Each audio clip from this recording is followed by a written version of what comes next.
I was combing the edges of the internet, and I was looking for Broncos stories that really popped out to me. And believe it or not, one of the biggest contributors and broadcasters of NFL football came out with a very, very bold prediction and claim for the upcoming Broncos 2025 season. What's going on, Broncos country? My name is Trace Moustakas, but you can call me Moose. And on today's episode, we're going to talk about what the Broncos predict what Fox Sports predicts for the Broncos 2025 season. I think it's important to go through the entirety of the schedule before we get into what Fox predicts. So if you take a look at what we've got weeks 1 through 4, we actually start off with a very favorable schedule.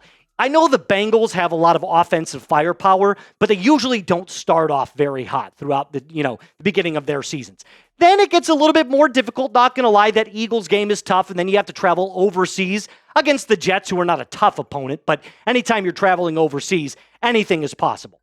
The Giants and the Cowboys, workable games, especially against the Giants. Cowboys, you got to bring your A game for sure.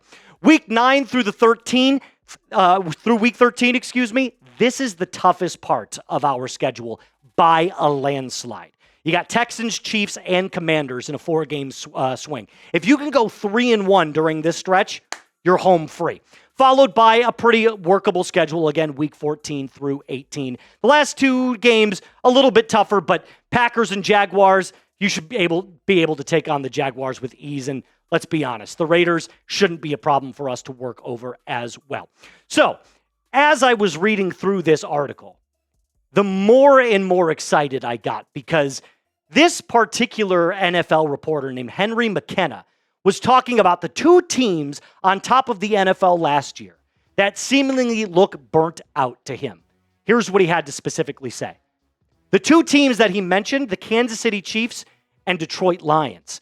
Now, he goes on to say that the Chiefs just put their heart and soul into the three-peat and failed brutally on the biggest of stages. And boy, was it sweet to see. And while he goes on to say that there's a big brother complex right now in the AFC West, he believes that Sean Payton has the ability, out of all of the different coaches in the AFC West, to overcome this the most. And then they showed us what the actual way too early predictions looked like. Oh, wouldn't this be awesome? Now, I know it's tough to see, but the Broncos have the 3 seed in this way too early prediction, and they would go head-to-head with the 6 seed, none other than the Kansas City Chiefs. So I thought I would take the time during this episode to explore how Denver can dethrone the mighty Kansas City Chiefs this year. I came up with a 4-step plan.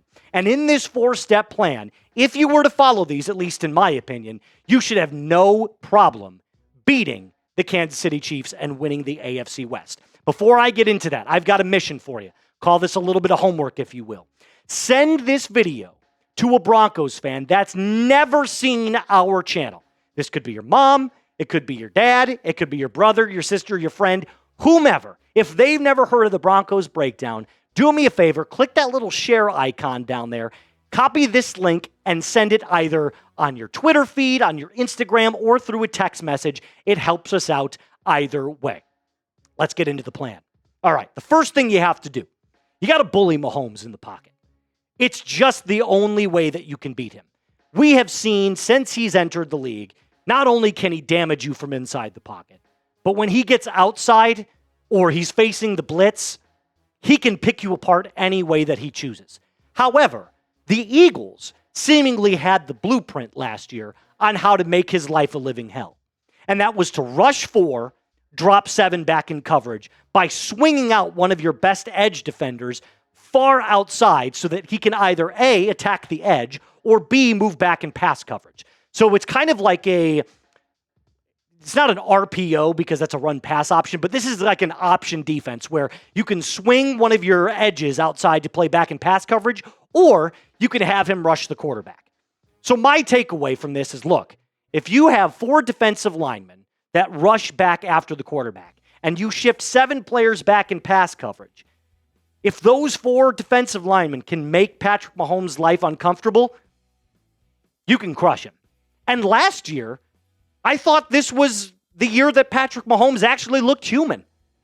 This, by far, was one of his worst seasons in the NFL. period. And they're still pretty good numbers. That's just the truth. We know what he's capable of doing, right? He's on a Hall of Fame trajectory. And we just got to call a spade a spade. He's still going to be great.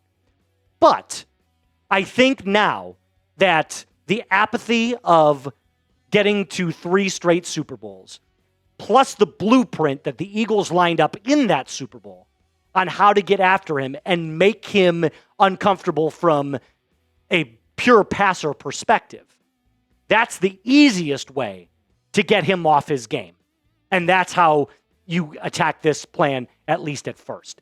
The second part of this plan, don't give any easy games away. This feels like a no-brainer, and you have to have at least one of these on the list, right? And to me, this is just quite simply, the games that you're heavily favorited in, don't give away. Don't go into that feeling lackadaisical. Make sure you have a strong game plan from whomever you're facing. I can look at the first couple of weeks in particular. The Titans and the Colts, you should blow the brakes off of. The Titans are rolling out a brand new quarterback who has not played a single snap in the NFL.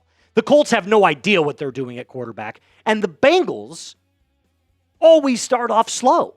So in my opinion, weeks 1 through 4, you should be 3-1 at worst. And then if you end the season on a high note, you should beat the Raiders, you should beat the Packers, and the Jags. Those last 2 games, toss up because they're divisional matchups, right? I know the Raiders is a divisional matchup as well, but we should have no problem, working that out of in our schedule. But the last 2 games, the Chiefs on Christmas and then Chargers in Week 18. This feels like in these 5 games, at worst 3-2, probably 4-1. So the NFL's an any given Sunday kind of league. But let's take advantage of the weak defenses. Let's take advantage of the rookie and the subpar quarterback play. And if we can do that, then the Broncos have a prime position to stay atop of the AFC West. If you're losing to teams like the Jaguars and the Titans and the Colts, I can guarantee you the Chiefs are going to take advantage of that. So before I get on to plan steps 3 and 4, is this the year the Broncos dethrone the Kansas City Chiefs? Just let me know in the comment section down below. Yes or no? Super simple question. I say yes. I think it's going to be a rejuvenated year. I think there's a legit urgency. I think there's a plan in place. I think there's optimism in this Broncos locker room that this is the year the Chiefs take a step back. Number 3, rely on your pass rush. It is the best part about this team. You don't have 63 sacks in a season and have that fly out of nowhere. Your best attributes, your best players are on the defensive line. And last year, we proved that we make opposing quarterbacks, we make it a nightmare to play the Broncos. They don't come into Empower Field at Mile High and expect an easy game, at least not from a clean pocket perspective. And this front 5, combined with the edge rushers that we have on both sides, it is a scary, scary group. Bonito, Cooper, Allen, Franklin Myers, Jones. I mean, it's really good. It is really freaking good. And I want to be the first one that gets to call all of these games and say, there's another Broncos sack and another Broncos sack. It just makes me fired up thinking about what this defense is going to accomplish in 2025. Now, obviously, it's not just a good pass rush that you have to worry about. The entire defense has to show up as well, which means your cornerbacks, your safeties, they all have to show up and do their jobs as well. And I think with the additions that we made in not only free agency, but also in the draft, the Broncos are shaping up to have the best defense in the NFL, period, point blank. And I don't think that's a hot take. I think that's a pretty solid take here. Now, there is one player that I think can lead this team and take even the next step to becoming one of the top 5 edge rushers in the NFL, and that's Nick Bonito. And last year, I thought, if this was the breakout year, if this was the year that Bonito showed us that he's destined for great things, if he stays healthy, Can we be looking at a 15, 16 and a half sack guy? I think so. And all of this rounds out to one specific blanket statement. It's the Jim Harbaugh way of playing football. Dominate the lines. If you got a good offensive line to protect your quarterback and your defensive line can get after the quarterback, you are set. It's the ultimate foundation for a successful football team. Now, before I get on to my last part of my plan, make sure that you use this link right here to go start shopping with Fanatics today.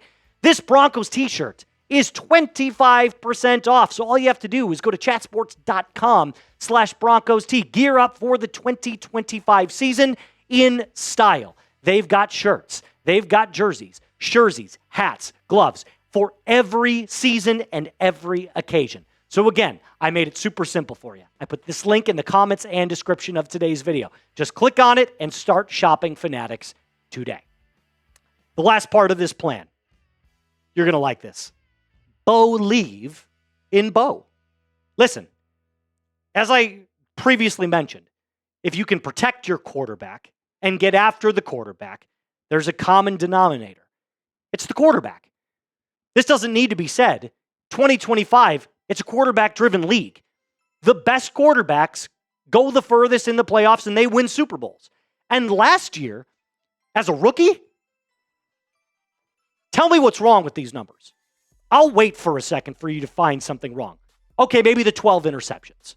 But look, for a guy who was figuring it out as the season went along, who obviously went through the first few weeks with growing pains, I loved what Bo Nix showed us last year. And one of the things that even I, scouting him as a prospect a couple years ago, was thinking was he's an on-script quarterback. He's not a guy that can get it done with his legs. I was happily proven wrong. He made so many plays with his legs. He's way more athletic than any of us gave us credit for. And if there's one thing that I can highlight from last season, it's this. Just take a look at this real quick. Mahomes' passer rating last year for the entirety of the season, 93.5. 0.2 higher than Nix. And if there was one piece of advice that I could give Bo heading into year 2, it would be this. Balance the on-script with the off-script. You're already great at executing the game plan. We saw it.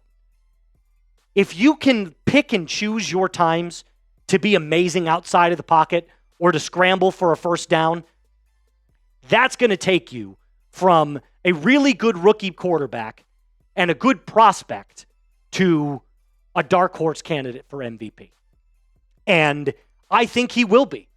The only player that you can objectively say had a better rookie season last year than Bo Nix was Jaden Daniels. Bo was better than Caleb.